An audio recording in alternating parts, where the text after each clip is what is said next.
Ang pagkaing itinakda ng Diyos sa atin, alam nyo, tayo ay maging mangangain ng prutas.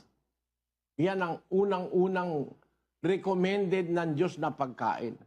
Kaya ng pag-aralan ng siyensya, ang mga uri ng hayop, because we belong to the animal kingdom, hindi nga tayo nakabilang sa carnivore.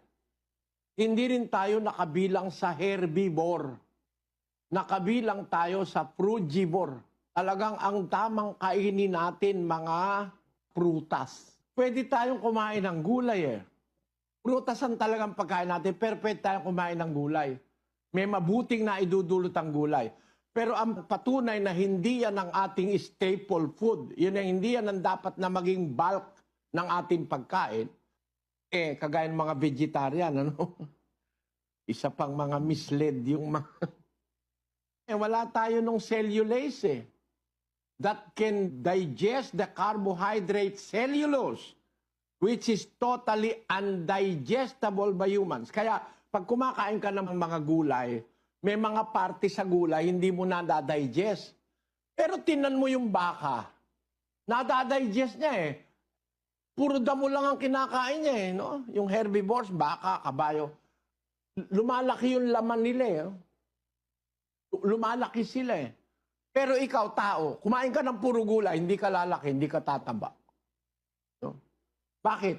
May parte ron, yung carbohydrate na cellulose is undigestible by humans because we do not have that enzyme cellulase na meron sa mga kabayo, baka, kaya nilang ma-benefit na buong-buo yung mga damo, mga herbs, kaya nilang ma-benefit yun, matutunaw nilang buong-buo yun. At ang kanilang stomach, 4 ang compartment para ma-digest lahat. Tayo wala namang ganun eh. At isa pa, wala tayong cellulase. Pero magandang kumain tayo ng gulay kung gusto nating to stay thin. Gusto nating huwag tayong overweight, kung gusto nating huwag tayong masyadong tumaba, maganda ang gulay sa tao. Para lang mabusog ka. Kasi merong parte ng gulay at saka ng mga herbs na undigestible. Kasi meron tinatawag na digestible fiber, merong undigestible by humans. Pero sa herbivores, lahat yan digestible yan. Meron silang cellulase eh. Tayo wala. Pinakikita lang ng Biblia na talaga ang sinasabi ng Diyos sa Biblia, totoo, scientific eh, before na maintindihan ng tao. Hindi tayo carnivore sa dahilang wala po tayong pangil. Ang ngipin natin magkakadikit, hindi para kumain talaga ng karne, kundi para kumain ng prutas. Ang movement ng ating Diyos, o pwedeng ipanguya. Pwede kang gumanon. Nguya ka, no?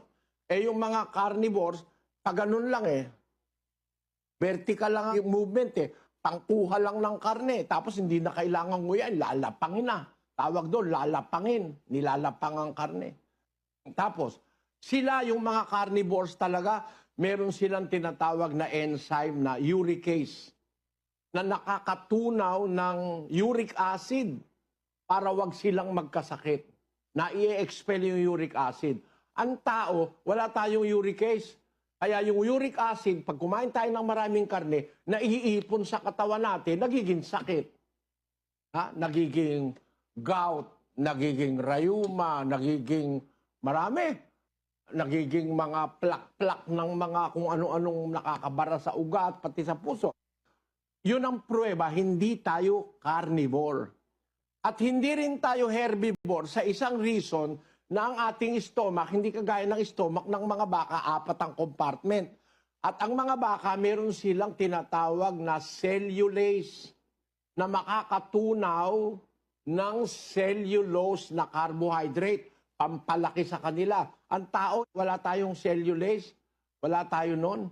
At hindi natin matutunaw lahat ang parte ng gulay, samantalang ang baka matutunaw niya. Kaya lumalaki siya, puro damo lang kinain niya eh. Tayo naman, subukan mo kumain ka ng puro damo, hindi ka tataba. Yan ang mga insights ng Biblia as compared to science. Nagpapatunay lang, mga kapatid, yung salita sa Henesis, Pagkatapos likhain ng Diyos si Adan, sinabi niya, sa lahat ng mga punong kahoy sa halamanan, makakakain kang may kalayaan. Sa punong kahoy nasa gitna, yung pagkakilala ng mabutit masama, huwag kang kakain, mamamatay ka. Sino nagsabi? Ang Diyos. Bakit niya sinabing mamamatay ka? Kasi buhay si Adan. Sino nagbigay ng buhay kay Adan?